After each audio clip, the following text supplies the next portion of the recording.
So our final speaker for the session is Dr. Manuel Kleiner from NC State.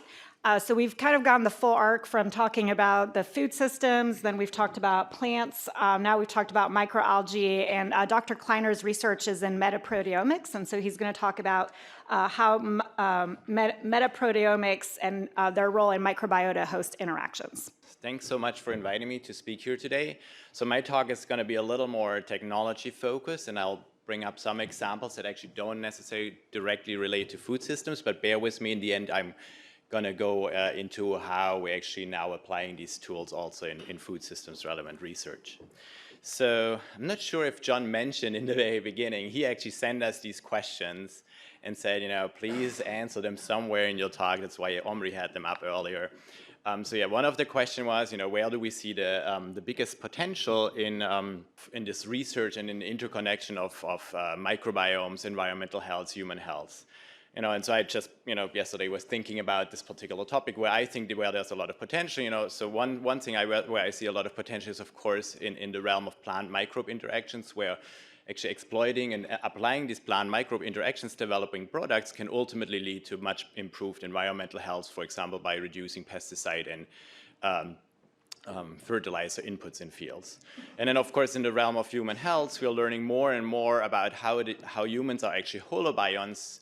Holobionts meaning like the combination of the human host as well as all the microbes that are associated with them, and how all these interactions that are ongoing ultimately hopefully lead to an understanding where we can use this to develop more personalized approaches to care for humans in general. The other part of the question was, where do we actually see the major obstacles? And all the things that I could think of initially were, of course, all related to policy. How do we actually get people to accept these things? How do we actually get policies implemented to actually use them? But one thing that, more from the scientific perspective, where we currently, I think the biggest struggle, or one of the biggest struggles in the fields of microbiomes research is that we're dealing with a huge amount of inter-individual variation, and we are trying to come to terms with all this inter-individual variation in terms of microbiomes and how they respond to different things. And I think learning more about addressing this will be critical for the future. I think, generally, I think we're in this particular field, we are still in the early days of discovery. We are discovering a lot of new interactions, but we are still really very much at the discovery stage. And now I think it's the time where we can ultimately move into looking at more at mechanism. And that's one of the things that the technology that I'm going to present today is focusing on, to start moving into the direction of better understanding how these interactions in these microbial communities actually work. So I'll be speaking about metaproteomics. Initially, I'm going to briefly introduce the technology itself, what it is and what we can do with it. And then I will go briefly through two small studies where I'm just going to show what types of questions we can address with these particular type of technologies. And then ultimately, I'll go into an ongoing study in my laboratory where we're currently using this to really look at interactions between dietary components and the microbiota. So yeah, a very brief history of metaproteomics. It was first, this particular term, among the many omics that are around now, was introduced in 2004 as the large-scale characterization of the entire protein complement of environmental microbiota at a given point in time.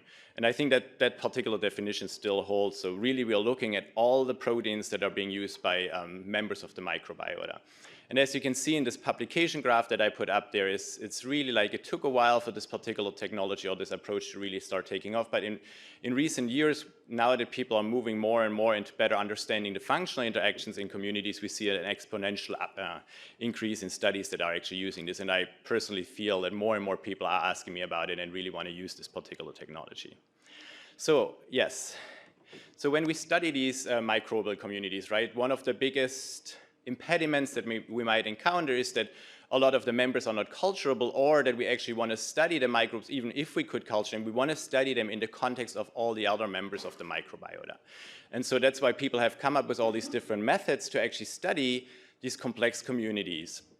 And so most people started out initially using technologies to study the composition of communities. And so I'm just putting up a few of them here. But now we're actually in the realm of, we want to look at the functions of these community members, right? And one of the methods that we, for example, could use would be metagenomics, where we sequence all the genomic information from environment communities. We try to assemble the genomes and really try to understand the functional potential of the community members. However, of course, genomes and transcriptomes the same only really present the functional potential. They don't really actually correspond to the phenotype. So what everybody ultimately wants to do is we really want to understand the phenotypes of these microbes in the communities and what they're actually doing.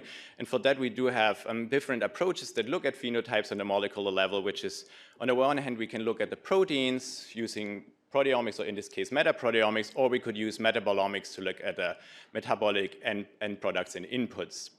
One thing that I like to highlight in this particular context is that, of course, proteins, since they contain sequence information, we can much more easily link back to the species of origin in complex microbial communities. Whereas metabolites, of course, we have no way to actually relating them to any species in the community. Okay, so just a very general overview of a metaproteomic workflow, so not to bore you with all the technical details today, but just to give you a little bit of a background what you have to do to actually be able to use this particular approach.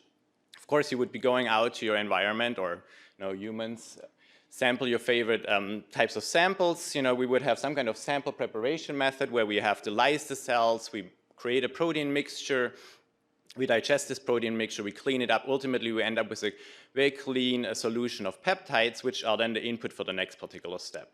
In the next step, we use this clean peptide mixture, separate out these peptides in very long separations in a liquid chromatograph over like many, many hours, inject them into a high-resolution mass spectrometer, and then acquire the peptide masses and also the fragment masses of these peptides. So ultimately, we end up with hundreds of thousands of spectra that we acquire in such a high-resolution mass spectrometer, which then serves as the input to actually start identifying and quantifying proteins. So in a good case, we are usually able to identify and quantify more than 10,000 proteins in a microbial community sample.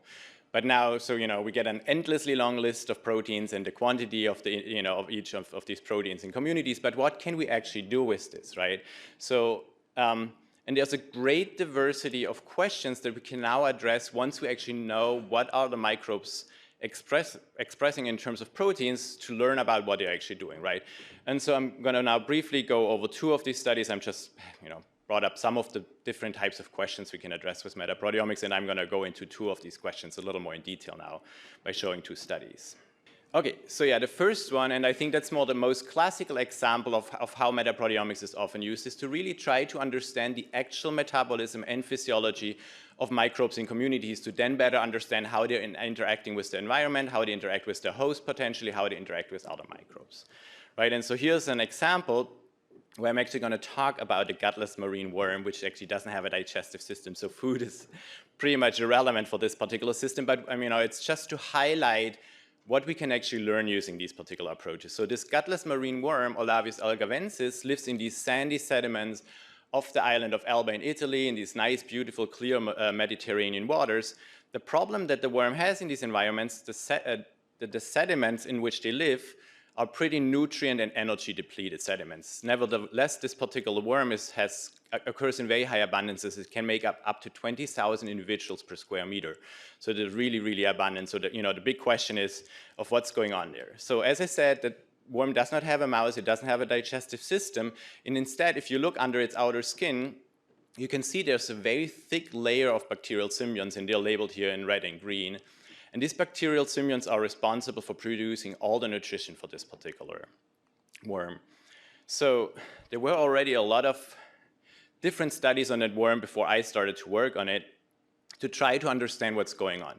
What we knew is that there is actually a multitude of different bacterial symbionts in there. We have sulfur oxidizing symbionts here in green, and we have these sulfur reducing symbionts in red, and there's some kind of an internal sulfur cycling going on where reduced sulfur compounds, they are exchanged as energy sources. We have the sulfur oxidizing symbions that fix carbon dioxide, so they produce fresh organic material as nutrition for the host. But ultimately, one of the questions that nobody could really ever answer is, what is actually the external energy source that drives this whole system, right? So all the metagenomics and all the diversity studies that were done on this system couldn't really address this particular question because, you know, for example, with the metagenomics, there's just tens of thousands genes, but we don't actually know which ones are the ones that are relevant in this particular environment. So to make a long story short, right, we did a metaproteomic study on this particular system. We've identified thousands of proteins and learned a lot about the individual metabolisms that these symbionts actually use. And just looking at one of these things, which is, you know, again, the question of what is actually an external energy source that drives this whole system. One thing that we found is that some of the symbionts have abundant enzymes for the use of carbon monoxide as an energy source. You know, carbon monoxide being an extremely poisonous gas. Without the metaproteomics, we would never have considered that this particular gas might be present in these sediments and may play any role in driving this whole symbiosis. But there we are, we find these symbionts, they have these abundant enzymes for using carbon monoxide as an energy source. So that drove out, you know, provided us with a true, really good hypothesis that we then went and tested with different kinds of physiological incubation experiments. We measured carbon monoxide concentrations in these sediments, and ultimately, for example, we're able to show that there are sources of carbon monoxide present in these sediments, and actually that the symbionts really use carbon monoxide to increase their carbon fixation ability in these sediments. So metaproteomics here was as instrumental in really driving our focus into the direction of what is going on physiologically in this particular symbiotic community. Another way, and so here another type of a question that we can address is we can also now, more recently, we developed metaproteomic approaches also to actually have a means to look at microbial community structure with a different perspective in mind. So, right, if we look at this schematic microbial community that I have back here, you know, there's two different ways we can look at the community structure. And that's usually the first thing we always want to know about any microbiome is, what is its composition? Who is there and how many, right? And so there's different ways we can now look at this community structure, right? We can actually go and count the different species and look at cell numbers, or alternatively, we could actually assess how much mass is each of the members contributing to this community, and, you know, what does that potentially mean in how much activity each of the members actually contribute. And so just to drive home this point, right, you know, microbes actually differ hugely in size. We have differences in size of 10,000-fold between an Escherichia coli cell and maybe some large green algae cell. You know, and just here to illustrate that, I have two fluorescence images here of different microbial communities, both at the same scale, and I think you can all appreciate that we really have very large differences in cell size. So numbers might not always tell us the best picture of what's going on in a community if we're more interested in it in terms of activity. Now, the problem until recently was that we had a ton of different methods that allow us to kind of count cell numbers in these microbial communities, right? We have fluorescence in situ hybridization, we have all these different amplicon sequencing approaches, we have metagenomics, all of which either count cell numbers or genome copy numbers. But we really did not have any good way to actually assess mass contributions in these microbial communities of all the individual members. And that's where we came in with metaproteomics. So the good thing is, in terms of protein, most microbial cells mostly consist of protein. So the majority of their dry weight biomass is actually protein, and protein can be a very good measure of actually assessing biomass, of estimating biomass of a microbial species. There's a very, very few exceptions where we have microbes that actually have carbon-containing storage compounds, where the estimate might be thrown off by the storage compounds. So what we aimed for really here, we had metaproteomics already in place, and we were really considering to use it as a biomass assessment method. So the first thing that we did, and that I think that is a really critical thing to understand in general, I think in microbiomes research, is we always need to validate and develop these methods with fully known communities. Otherwise, we might be, because we don't really understand what's going on in true communities, so we have to use something where we actually know what's really going on. So we used artificial microbial communities with 32 different member species that we mixed into them. We mixed them in different ratios, sometimes with same cell numbers, sometimes with equal protein amount, and we used this to really develop this method, and then we compared it both to a metaproteomic approach as well as to a metagenomic approach. And I'm not going to bore you with all the data on all the different things that we had to do to get to a place where we can now confidently say we can use metaproteomics as a biomass assessment tool, but just to show you one of the data sets from one of the equal cell number communities. So here I have the actual protein input amounts that we knew from what we put into the community, the cell number input amounts. You can see all the cell numbers are the same. And then we have our metaproteomic assessment of community structure and the metagenomic assessment of community structure. And as you, I think, can appreciate, the metaproteome assessment gives us a relatively good picture of what's going on in terms of biomass composition of the community, whereas the metagenomes are actually really relatively good at assessing the cell number contributions of individual members in this community. And just to show you, so I would argue, I wouldn't say like one or the other method is a better means to assess community structure ultimately, right? People always ask me which one is better, but ultimately I think we get very different perspectives onto communities using these different tools. So for example, just to show a little case study here, we use this to look at phototrophic biomats in a soda lake in British Columbia. We actually use these particular biomats ultimately for large-scale biomass production also, as the previous speaker showed. But so, if we now just use metagenomics or amplicon sequencing to look at the community structure in these soda lakes, it very much looks like that whatever the brown stuff here is, which is actually proteobacteria, is the most dominant species in a community, and not the cyanobacteria, which are the green thing which we would expect in a phototrophic community. If we now actually look at the community structure more from a biomass perspective, we actually see that the cyanobacteria are the major contributors in terms of biomass, which is more in line what we would expect for a phototrophic community like that. And so here just a very brief glimpse on where we're going next with this. We are currently in the process of developing these tools to be particularly good at looking at root-associated microbiota, and we have made a lot of progress in developing different types of extraction methods and improving the numbers of identifications of microbes in microbial communities. And here's just a very brief glimpse. You can actually see up here Omri, who spoke earlier. I'm wondering what he's doing in this particular picture. And so we're working with Omri and Chef Dengel at UNC with these Arabidopsis-associated communities that we use as our fully controlled test system to develop these methods, among others. And some of the results that we recently got, I thought was particularly interesting, right? Just looking at the spectra number that we can acquire from these root-associated microbes in Arabidopsis, and here we have an Arabidopsis that was inoculated only with 4 different species of bacteria. It's quite impressive to see how much biomass or proteinaceous biomass the microbes actually contribute in the root, right? It's up to 30% of all the spectra correspond to bacterial spectra, which is roughly an indicator of the biomass contribution of the bacteria in terms of proteinaceous biomass. Of course, in a root, a lot of the biomass will not be proteinaceous, right? So, but in terms of protein, the bacteria really seem to be dominant members. Okay, yeah, and as I said, right now we're developing this also in crop systems. We have, for example, fully not abiotic corn growth systems where we have fully defined communities that we are growing, as well as we are actually doing research in the field where we have fumigated fields where we can compare growth conditions under, where we knock down the microbial communities in the field as compared to native soils. Okay, so as promised, I'll be briefly talking now about one of the studies that is currently going on in my lab that focuses more on dietary, on diet microbiota interactions. And this particular study focuses on the fate of dietary protein from different sources and the impact on the intestinal microbiota. And I have a little bit of preliminary data that I can show you. But so one thing that I wanted to highlight, and I think that's going to come up more and more today in these talks, is that of course currently there's a huge amount of research going on that looks actually at different dietary components and how they interact with the microbiota and what ultimately the health outcomes for the host are, right?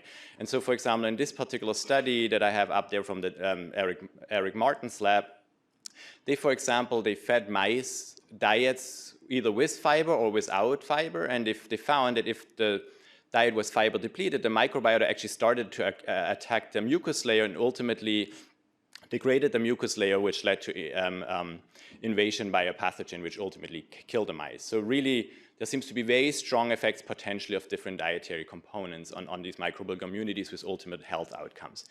A lot of the research in recent times has focused heavily on fiber and fat. So there's a lot of research that has been going on to really show the impact of fiber and fats on these microbial communities. Personally, I'm of course very interested in protein, and so I was looking around what's happening in the realm of protein, and there's surprisingly little we know about different dietary protein sources and how they impact the the microbiota, and ultimately what the host health outcomes are. There are a few things in the literature. For example, in a very, very large study with a lot of participants, the Nurses' Health Study, which has been going on for a very long time, where we have more than 130,000 participants, they, for example, found that replacing animal protein with plant protein ultimately was associated with a lower mortality on the long term. So there is some indications that protein differences in terms of protein source can actually have an impact.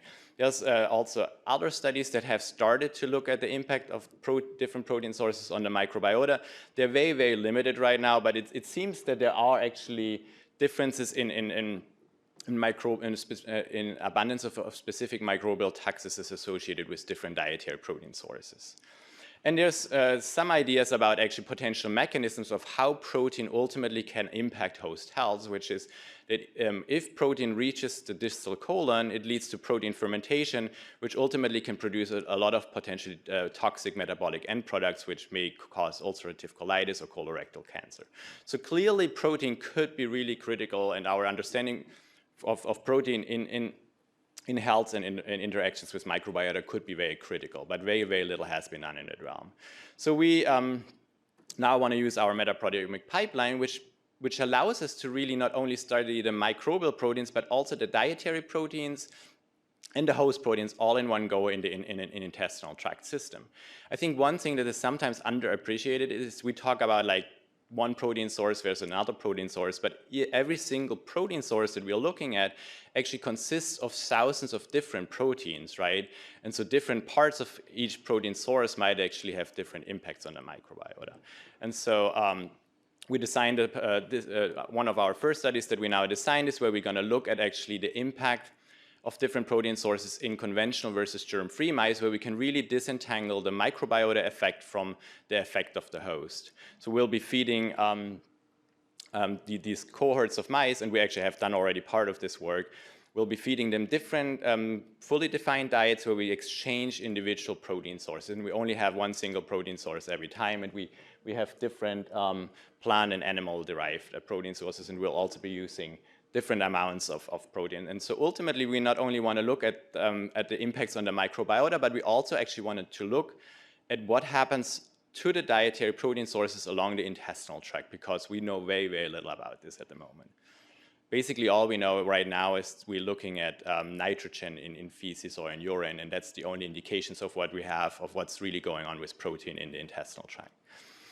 So some of our first results, just to give you a little impression of what might be in there, right? So just looking at conventional versus germ-free mice, so conventional mice with a standard microbiota, both groups of mice feeding on the same diet, which has wheat protein as the main protein source, you can very nicely see that in the germ-free mice, all the protein that we can detect is either host protein or the wheat protein.